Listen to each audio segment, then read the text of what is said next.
ସମସ୍ତଙ୍କୁ ମୋର ନମସ୍କାର। ମୁଁ ଆଜି ଚିକେନ୍ କିମା କରୁଛି। ଏଠି ତେଲରେ କରି କହିଲେଣି ଫାଷ୍ଟ ଷ୍ଟାର୍ଟିଂଟା ତେଲରେ ସବୁ ଗୋଟା ମସଲା ପକାଇ ଦେଇଛି।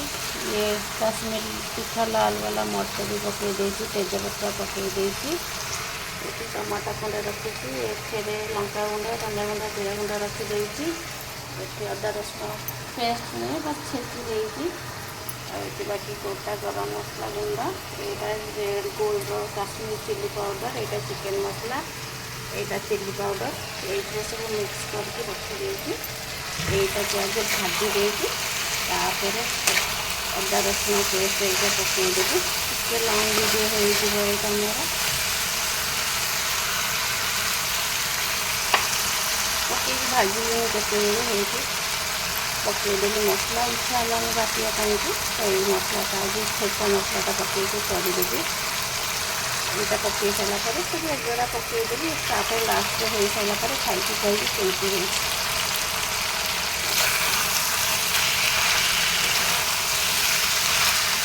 ବାସ୍ନା ତ ଭଲ ହେଉଛି, ବାକି ଖାଇସାରିଲା ପରେ ଜଣାପଡ଼ିବ କେମିତି ହେଇଛି। ହଉ ଚାଲ ଆପଣମାନଙ୍କୁ ଦେଖିବା ପାଇଁକି ଏଗୁଡ଼ା ବି ସବୁ ପକାଇ ଦେଉଛି। ବାକି ହେଇସାରିଲା ପରେ ଚିକେନ୍ ମସଲା, ଏଇ ଗରମ ମସଲାଟା ପୁରା ଲାଷ୍ଟ ପକାଇକି ବନ୍ଦ କରିଦେବି। ନମସ୍କାର।